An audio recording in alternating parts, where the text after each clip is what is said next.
বিসমিল্লাহির রহমানির রহিম। প্রিয় বরিশালবাসী, প্রিয় পটুখালীবাসী, বরগুনাবাসী, ভোলাবাসী, প্রিয় ঝালকাঠিবাসী, আসসালামু আলাইকুম। আসসালামু আলাইকুম। কেমন আছেন আপনারা? আলহামদুলিল্লাহ। প্রিয় উপস্থিতিবৃন্দ, প্রিয় ভাই ও বোনেরা, আজ আমরা এখানে একত্রিত হয়েছি নির্বাচন উপলক্ষে। কোন নির্বাচন? আগামী 12 তারিখে বাংলাদেশে একটি জাতীয় নির্বাচন অনুষ্ঠিত হতে যাচ্ছে। সেই নির্বাচনে এই মাঠে উপস্থিত প্রত্যেকটি ভাই বোন সহ সমগ্র বরিশাল সহ বরিশাল বিভাগ সহ সমগ্র বাংলাদেশের প্রায় 13 কোটি ভোটার সেই নির্বাচনে ইনশাল্লাহ ভোট প্রদান করবে। প্রিয় ভাই বোনেরা, এই যে মঞ্চের সামনে আমার এখানে কিছু মানুষ বসে আছেন, এই মানুষগুলো গুম, খুন, জুলাই আন্দোলনে যে শহীদ হয়েছে সেই পরিবারের সদস্যবৃন্দ। এই যে পরিবারগুলো বসে আছে, তাদের যেই স্বজনেরা, যেই প্রিয়জনেরা আজ গুমের শিকার, খুনের শিকার হয়েছে, জুলাই আন্দোলনে অত্যাচারে নির্যাতিত বা শহীদ হয়েছে, সেই মানুষগুলোর কি প্রত্যাশা ছিল? সেই মানুষগুলোর প্রত্যাশা ছিল এই বাংলাদেশে, বাংলাদেশের মানুষ তাদের যে অধিকার, যেই অধিকারকে বিগত 16 বছর ধরে ছিনিয়ে নেওয়া হয়েছিল, ভোটের অধিকার, কথা বলার অধিকার, সেই অধিকারকে জনগণের জন্য লড়াই করে আনতে গিয়ে এই মানুষগুলো হত্যার শিকার হয়েছে, গুমের শিকার হয়েছে, খুনের শিকার হয়েছে। প্রিয় ভাই বোনেরা, বিগত 15 বছর আমরা দেখেছি যে জনগণের ভোট নিয়ে কিভাবে নিশিরাতের ভোট অনুষ্ঠিত হয়েছে। আমরা দেখেছি জনগণের ভোটের অধিকার কেড়ে নিয়ে কিভাবে আমি ডামির নির্বাচন করা হয়েছিল তথাকথিত নির্বাচনের নামে, মনে আছে আপনাদের? কিন্তু প্রিয় ভাই বোনেরা, গত 24 সালের ছাত্র জনতার আন্দোলনের মুখে সেই আমি ডামি নির্বাচনের মালিক যারা, নিশিরাতের নির্বাচনের মালিক যারা, তারা জনগণের প্রতিরোধের মুখে এই বাংলাদেশ ছেড়ে পালিয়ে যেতে বাধ্য হয়েছে। এখন এই বাংলাদেশ হচ্ছে জনগণের বাংলাদেশ। এখন এই বাংলাদেশ চলবে জনগণের রায়ের ভিত্তিতে, এবং এই জন্যই বাংলাদেশের মানুষ আগামী 12 তারিখে তাদের পছন্দসই প্রতিনিধি নির্বাচন করবে, যারা জনগণের ইচ্ছা মতন জনগণের কাছে জবাবদিহি করার মাধ্যমে ইনশাল্লাহ আগামী দিন দেশ পরিচালনা করবে। কিন্তু প্রিয় ভাই বোনেরা,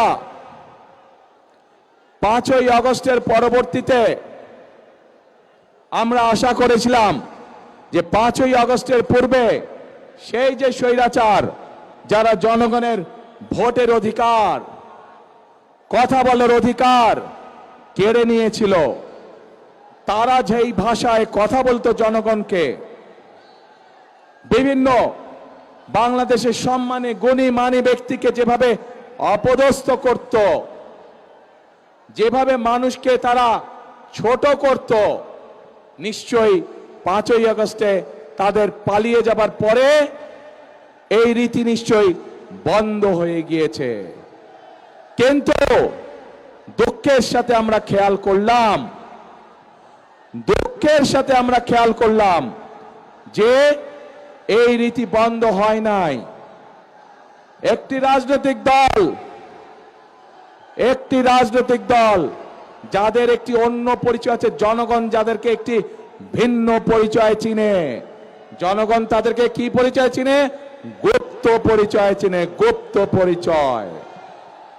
আপনারা চিনেন কারা তারা গুপ্ত? বাংলাদেশের রাজনীতিতে কারা সেই গুপ্ত? চেনেন আপনারা, আলহামদুলিল্লাহ। প্রিয় ভাই বোনেরা,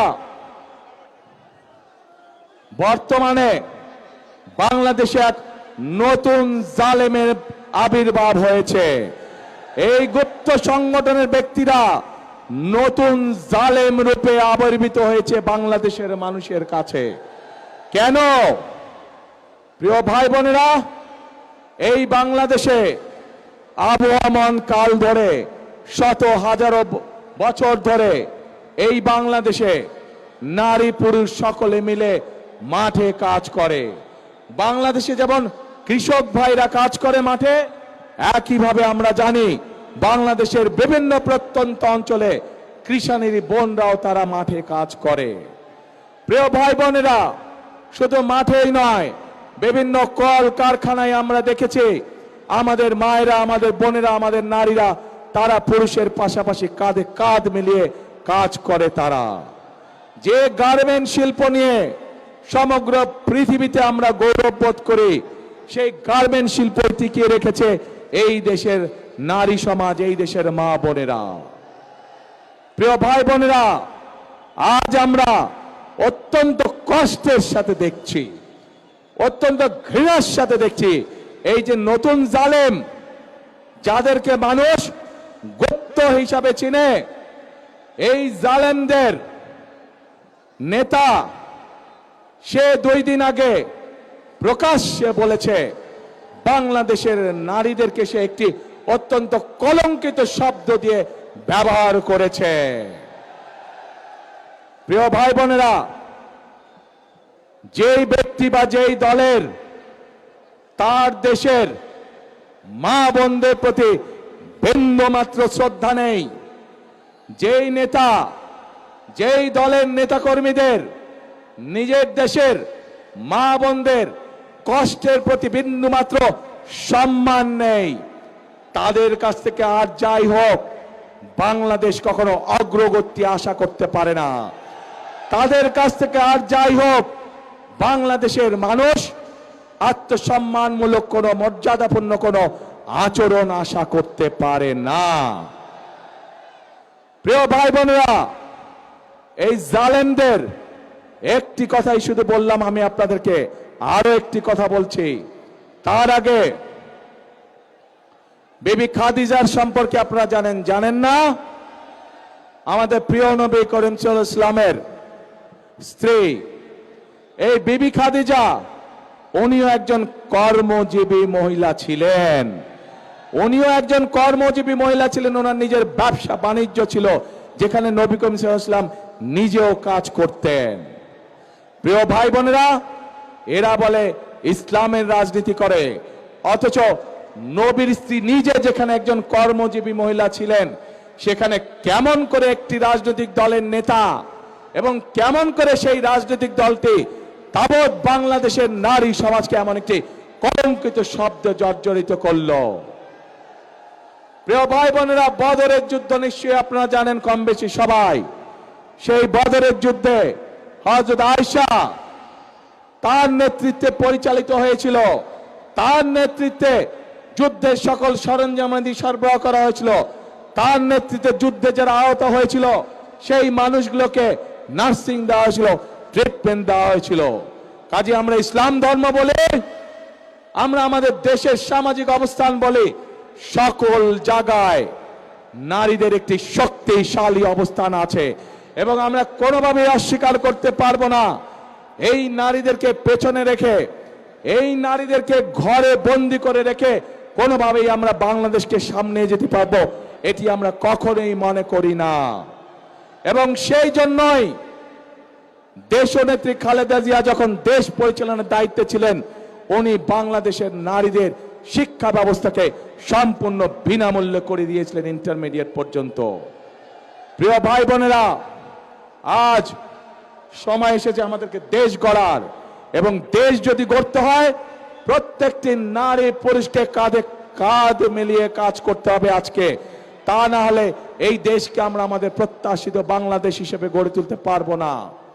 প্রিয় ভাই বোনেরা, সেজন্যই আমরা এই নারীদেরকে, বিশেষ করে গ্রামের খেটে খাওয়া নারী যারা, শহরের খেটে খাওয়া নারী যারা, কর্মজীবী নারী যারা সহ সকল গৃহিণীর কাছে, সকল পরিবারের মাদের কাছে আমরা ফ্যামিলি কার্ড পৌঁছে দিতে চাই, যার মাধ্যমে আমরা এই নারীদেরকে ধীরে ধীরে অর্থনৈতিকভাবে স্বাবলম্বী করে গড়ে তুলতে পারি, যেন তারা পুরুষের পাশাপাশি পরিবারে, সমাজে, দেশে অর্থনৈতিকভাবে শক্তিশালী ভূমিকা রাখতে পারে। প্রিয় ভাই বোনেরা, আসুন এবার দেখে ওই যে গুপ্ত সংগঠনটির কথা বললাম, যারা বাংলাদেশের নারী সমাজকে অপমানজনক শব্দ ব্যবহার করে, আরেকটি ঘটনা বলি তাদের আরেক নেতা, যার বাড়ি কিনা কুমিল্লা জেলায়, সেই নেতা কিছুদিন আগে তাদের এক দলীয় সমাবেশে বলেছে তাদের কর্মীদেরকে যে 12 তারিখ পর্যন্ত আপনারা জনগণের পা ধরবেন, তারপরে বাকি পরবর্তী 5 বছর জনগণ আপনাদের পা ধরবে। প্রিয় ভাই বোনেরা, চিন্তা করুন, এই রকম কথা কে বলতে পারে যে 12 তারিখ পর্যন্ত তাদের নেতা কর্মীরা জনগণের পা ধরবে, তাহলে 12 তারিখের পর থেকে জনগণ তাদের পিছে পিছে ঘুরবে, জনগণ তাদের পা ধরবে। এই কথা থেকে প্রমাণিত হয় কি তাদের মেন্টালিটি, কোন পর্যায়ের মানুষ হলে তারা জনগণকে নিয়ে এরকম তুচ্ছ তাচ্ছিল্য কথা তারা বলতে পারে। প্রিয় ভাই বোনেরা, এইসব লোক যদি নির্বাচিত হয়, এইসব লোক যদি দায়িত্ব পায়, তাহলে আজকেই আমাদের কাছে পরিষ্কার হয়ে যাচ্ছে যে জনগণের ভাগ্যের কি দুর্বিষহ অবস্থা হবে, দেশের মানুষের ভাগ্যের কি দুর্বিষহ অবস্থা হবে। যাদের মনে এই কথা এবং মনের কথাই বেরিয়ে এসছে তাদের বাস্তবে। কাজেই প্রিয় ভাই বোনেরা, এইসব গুপ্তদের বিরুদ্ধে আপনাদেরকে সতর্ক থাকতে হবে, সজাগ থাকতে হবে। যারা দেশের মানুষকে সম্মান করতে জানে না, যারা পরিকল্পনা করে রাখে যে 12 তারিখের পর থেকে তারা জনগণকে নাকে দড়ি দিয়ে ঘোরাবে, তাদেরকে উচিত শিক্ষা আপনাদেরকে দিতে হবে। প্রিয় ভাই বোনেরা, এইসব গুপ্তরা সেই 86 সাল 71 সাল ইতিহাস যদি দেখি আমরা, সব সময় যারা দেশ থেকে পালিয়ে গেছে তাদের সাথে সব সময় এপাশ নালে ওপাশ, মুদ্রার এপেট নালে ওপিট হিসেবেই তারা ছিল। কাজে তাদের কাছ থেকে দেশের মানুষ ভালো কোনো কিছু আশা করতে পারে না। প্রিয় ভাই বোনেরা, বিশাল এই বরিশাল বিভাগ 1993 সালে বিএনপি তথা দেশনেত্রী খালেদা জিয়ার সরকার এই বরিশালকে বিভাগ হিসাবে ঘোষণা করেছিলেন। প্রিয় ভাই বোনেরা, তারপরে নদীর পানি অনেক দূর গড়িয়ে গিয়েছে। আমরা এলাকার উন্নয়নে বিভিন্ন সময় বিভিন্ন কাজ করেছি, কিন্তু আরো বহু কাজ করা বাকি। যেমন বরিশাল ভোলা ব্রিজ, এই কাজটি আমাদেরকে করতে হবে। এখানকার শেরে বাংলা মেডিকেল কলেজ, সেটিকে এলাকার মানুষের চিকিৎসার জন্য উন্নত করতে হবে। ভোলাতে মেডিকেল কলেজ, সেটির কাজে আমাদেরকে হাত দিতে হবে। সবচেয়ে বড় সমস্যা এই এলাকার নদী ভাঙন সমস্যা। মানুষের যারা আমাদের মুরব্বী ছিলেন, যারা গত হয়ে গিয়েছেন, বিভিন্ন এলাকায় তাদের কবর ভেঙে যাচ্ছে, মসজিদ ভেঙে যাচ্ছে, বাপ দাদার ভিটে বাড়ি ভেঙে যাচ্ছে। প্রিয় ভাই বোনেরা, এই বিশাল এলাকাকে আমাদের বেড়িবাঁধ দিতে হবে। বেড়িবাঁধ দিয়ে নদী ভাঙন আমাদেরকে ঠেকাতে হবে যে কোনো মূল্যে। কাজেই অনেক কাজ বাকি আছে আমাদের। এই কাজগুলো যদি করতে হয় প্রিয় ভাই বোনেরা, তাহলে অবশ্যই আপনাদেরকে সঠিকভাবে সিদ্ধান্ত নিতে হবে। যে অতীতে আপনারা দেখেছেন বিএনপি সকল সময় চেষ্টা করেছে আপনাদের পাশে দাঁড়াতে। এই এলাকায় 1978 সালে পল্লী বিদ্যুতের লাইন শহীদ রাষ্ট্রপতি জিয়াউর রহমান চালু করেছিলেন। কাজেই বিদ্যুতের লাইন বলুন, বরিশাল বিভাগ বলুন, এর বাইরে আরো অনেক কাজ যেগুলো বিএনপি করেছিল, কিন্তু কিছু কাজ শেষ করে যেতে পারে নাই। এর মধ্যে বিগত 16 বছর, এক যুগেরও বেশি সময় ধরে স্বৈরাচারের শাসন আমলে অনেক কিছু জমা হয়ে গিয়েছে, যেই কাজগুলো করতে হবে। রাস্তাঘাট ভেঙে ধ্বংস হয়ে গিয়েছে, স্কুল কলেজগুলোকে ভেঙে ধ্বংস হয়ে গিয়েছে, ছোট ছোট হাসপাতাল, উপজেলা স্বাস্থ্য কমপ্লেক্সগুলোতে ডাক্তারের অভাব, স্কুলগুলোতে শিক্ষকের অভাব, এই সকল সমস্যার সমাধান আমাদেরকে করতে হবে। এই সকল সমস্যার সমাধান বিএনপি তখনই করতে পারবে যখন আপনারা ধানের শীষকে ইনশাআল্লাহ নির্বাচিত করবেন, তাহলেই আমরা এই সকল কাজ করতে পারবো। প্রিয় ভাই বোনেরা, এই বৃহত্তর বরিশাল বিভাগ, এই বৃহত্তর বরিশাল, এখানে প্রচুর কৃষিজ পণ্য উৎপাদিত হয়, প্রচুর মাছ মৎস্য চাষী আছেন যারা মৎস্য জীবিকা নির্বাহ করে চলেন। আমরা পরিকল্পনা গ্রহণ করেছি যে এই ফসলগুলোকে, এই মাছ মৎস্যগুলোকে কিভাবে হিমাগারে রেখে কৃষকদেরকে বা মৎস্য চাষীদেরকে সহযোগিতা করা যায়। কাজে আমাদের পরিকল্পনার মধ্যে রয়েছে এই এলাকায় বিভিন্ন জায়গায়, সামগ্রিকভাবে এই এলাকার বিভিন্ন জায়গায় যেখানে যেখানে প্রয়োজন কৃষকদের সহযোগিতার জন্য আমরা হিমাগার ইনশাআল্লাহ তৈরি করব। যে হিমাগারের পণ্য রাখার মাধ্যমে কৃষকরা ন্যায্য মূল্যে তাদের পণ্যর দাম পেতে পারে। প্রিয় ভাই বোনেরা, আমরা মায়েদের কাছে যেমন ফ্যামিলি কার্ড পৌঁছে দিতে চাই, ঠিক একইভাবে আমরা কৃষক ভাইদের জন্য কৃষি কার্ডও আমরা পৌঁছে দিতে চাই। যে কৃষি কার্ডের মাধ্যমে আমরা কৃষক ভাইদেরকে প্রতি সিজনে আমরা বীজ, যার যেই পরিমাণ জমি সেই অনুযায়ী যার যেই ফসল চাষ, আমরা তাকে সেই ফসলের সমপরিমাণ যে পরিমাণ প্রয়োজন সেই বীজ, সার এবং কীটনাশক ঔষধ কৃষকের হাতে পৌঁছে দিতে যায় সেই কৃষক কার্ডের মাধ্যমে।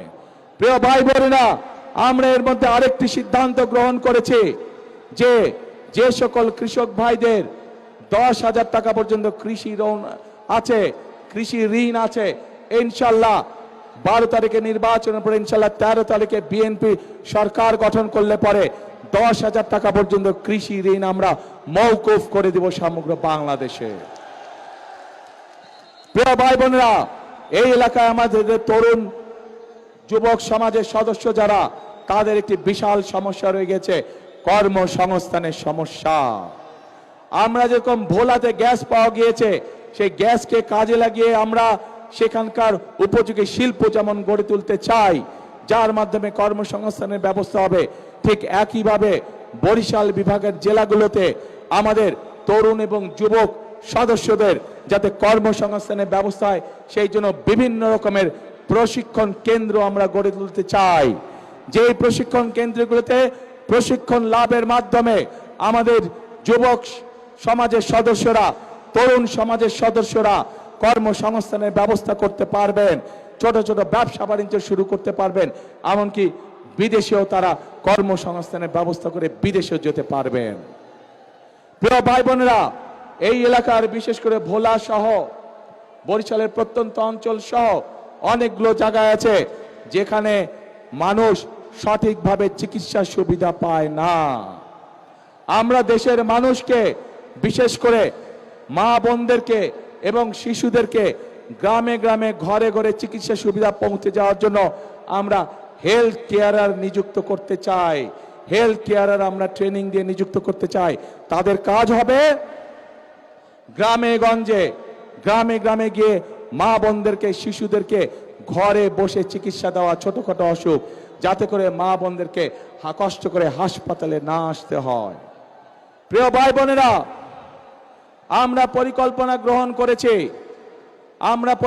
গ্রহণ করেছি বাংলাদেশের নারী সমাজকে স্বাবলম্বী করার জন্য।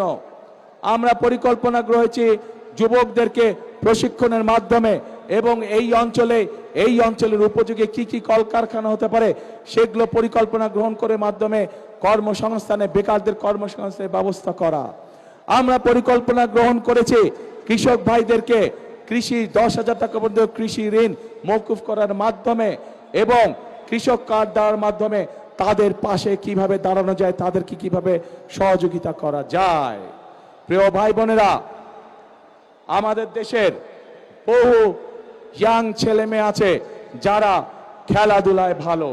আমরা সারা বাংলাদেশ থেকে যারা খেলাধুলায় ভালো, শুধু পড়ালেখা না, পড়ালেখার পাশাপাশি যারা খেলাধুলায় ভালো, এইরকম প্রতিভাবান যারা আছে তাদেরকে নিয়ে এসে আমরা ট্রেনিং দিতে চাই, যাতে করে তারা খেলোয়াড় হিসাবেও নিজেদেরকে তৈরি করতে পারে। প্রিয় ভাই বোনেরা, চিকিৎসা ব্যবস্থার কথা আপনাদের সামনে আমি তুলে ধরেছি, কৃষকের কথা আমি তুলে ধরেছি, মা বোনদের কথা আমি আপনাদের সামনে তুলে ধরেছি। আমি তরুণ যুবক সমাজের যারা কর্মহীন আছেন কি করে তাদের কর্মের ব্যবস্থা করা যায় সেই বিষয়ে আমরা তুলে ধরেছি। কেন এই পরিকল্পনাগুলো গ্রহণ করেছি আমরা? এই পরিকল্পনাগুলো আমরা গ্রহণ করেছি কারণ আমাদের লক্ষ্য, আমাদের উদ্দেশ্য হচ্ছে জনগণ, এবং জনগণের ভাগ্য যদি পরিবর্তন করতে পারি, আমরা জনগণের ভাগ্য পরিবর্তন করতে পারে, তাহলেই এই দেশকে সামনের দিকে নিয়ে যেতে হবে। প্রিয় ভাই বোনেরা, ওই গুপ্ত সংগঠনের নেতা যেমন বলেছে 12 তারিখ পর্যন্ত জনগণের পা ধরতে, আমরা তার উল্টাটা বলি। আমি আমার নেতাদেরকে, আমি আমার কর্মীদেরকে বলি 12 তারিখ থেকে না, আপনারা 13 তারিখ থেকেও আগামী 5 বছর জনগণের পা ধরে থাকবেন। কারণ আমরা দেখেছি জনগণের শক্তি যার পিছনে না থাকে, জনগণের সমর্থন যার পিছনে না থাকে, তার পরিণতি কি হতে পারে 5 তারিখ 5ই আগস্ট আমরা সমগ্র দেশবাসী প্রত্যক্ষ করেছে। প্রিয় ভাই বোনেরা, আমরা যারা বিএনপি করে, আমরা যারা শহীদ রাষ্ট্রপতি জিয়াউর রহমানের আদর্শে বিশ্বাসী, আমরা যারা দেশনেত্রী খালেদা জিয়ার আদর্শে বিশ্বাসী, আমাদের কথা একটাই, কাজ একটাই, আমরা বিশ্বাস করি জনগণই সকল ক্ষমতার উৎস। এবং সেই জন্যই আমরা যে সকল পরিকল্পনা গ্রহণ করি, সেগুলো গ্রহণ করে জনগণের জীবনযাত্রা কিভাবে ভালো করা যায়, আমরা সেজন্যই সেই সকল পরিকল্পনা গ্রহণ করি যার মাধ্যমে জনগণের ভাগ্য পরিবর্তিত হতে পারে। আমরা সেই সকল পরিকল্পনায় গ্রহণ করি যার মাধ্যমে জনগণের ভাগ্য, একই সাথে দেশের ভাগ্যের পরিবর্তন করা যায়। প্রিয় ভাই বোনেরা, বক্তব্যের শুরুতেই বলেছি যে এই যে আমাদের এখানে স্টেজের সামনে, মঞ্চের সামনে কতগুলো পরিবার বসে আছে যারা তাদের স্বজনদেরকে হারিয়েছে, যেই অধিকার আপনারা 12 তারিখে প্রয়োগ করতে যাচ্ছেন, সেই অধিকারকে প্রতিষ্ঠিত করার জন্য এই মানুষগুলো স্বজনরা অকাতরে নিজেদের জীবন বিলিয়ে দিয়েছে। এখন প্রিয় ভাই বোনেরা, এই যে যারা শহীদ হয়েছে, যারা নিজেদের জীবন বিলিয়ে দিয়েছে, এই মানুষগুলোর আত্মত্যাগের মর্যাদা যদি দিতে হয়, তাহলে অবশ্যই আমাদের দেশকে পুনর্গঠন করতে হবে। তাহলে অবশ্যই আমাদেরকে গণতন্ত্রের ভিত্তিকে মজবুত করতে হবে, এবং গণতন্ত্রের ভিত্তিকে যদি মজবুত করতে হয়, তাহলে প্রিয় ভাই বোনেরা, জনগণের সমর্থন ছাড়া সেটি করা সম্ভব নয়, জনগণের অংশগ্রহণ ছাড়া সেটি করা সম্ভব নয়। এবং জনগণের অংশগ্রহণ মানে 12 তারিখ সকাল থেকে আপনাদেরকে সতর্ক থাকতে হবে যে আপনাদের এই অধিকার কেউ যাতে ছিনিয়ে যেতে না পারে, আপনাদের এই অধিকারের বিরুদ্ধে কেউ যাতে ষড়যন্ত্র করতে না পারে। প্রিয় ভাই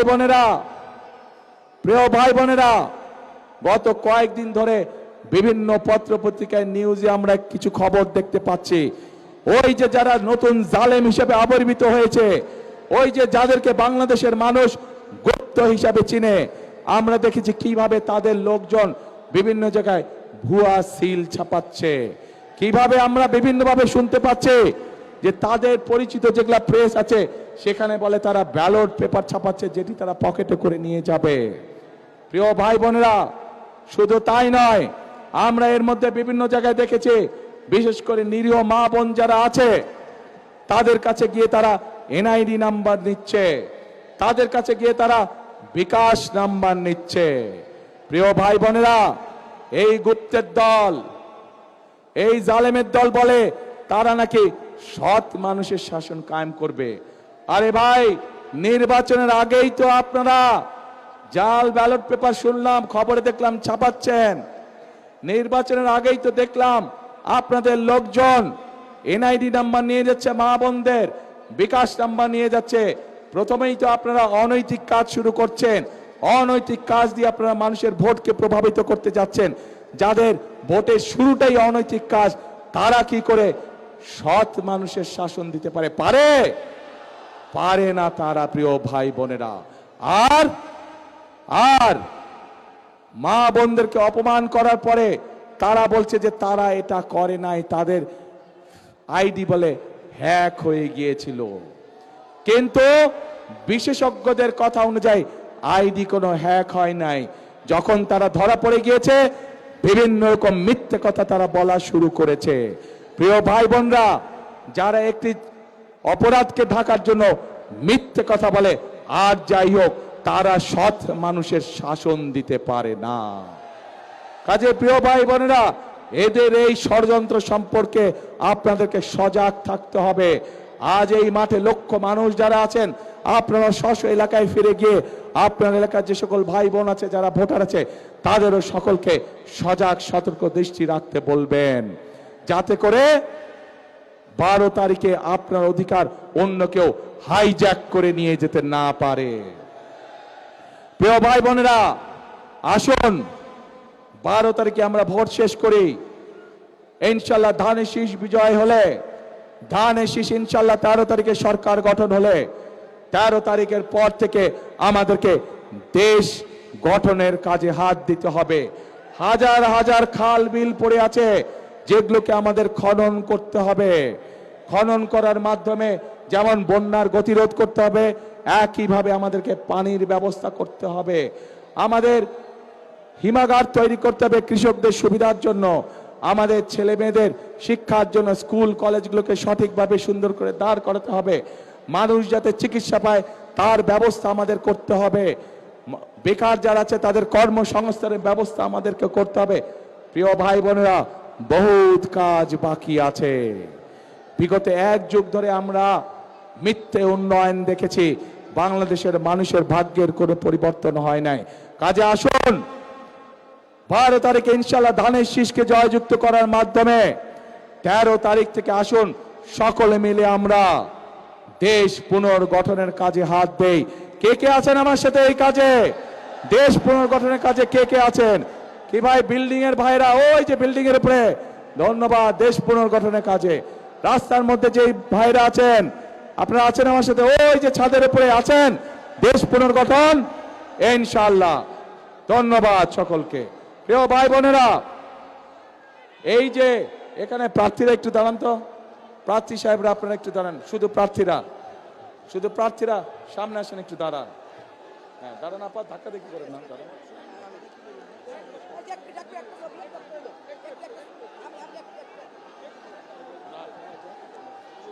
প্রিয়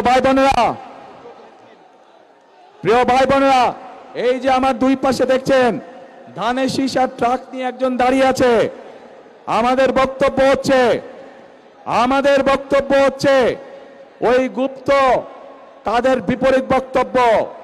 এই মানুষগুলোকে দিয়ে গেলাম আপনাদের কাছে আমি, ধানের শীষ আছে। 12 তারিখ পর্যন্ত এদেরকে দেখে রাখবেন আপনারা। 13 তারিখ থেকে বিজয় ইনশাল্লাহ এরা আপনাদেরকে দেখে রাখবে, এরা আপনাদের পায়ে পড়ে থাকবে, এরা আপনাদের এলাকায় পড়ে থাকবে এলাকার উন্নয়নের জন্য। প্রিয় ভাই বোনেরা, এখানে যাদেরকে দেখছেন সবাই হচ্ছে ধানের শীষ। ধানের শীষের সাথে আমাদের আরেক ভাই আছে ট্রাক মার্কা নুরু, এও এই এলাকার ছেলে, আমাদেরকে আন্দোলন সংগ্রামে আমাদের সাথে ছিল। তাকেও দয়া করে আপনারা বিজয় করে নিয়ে আসবেন, সে আমাদেরই একজন।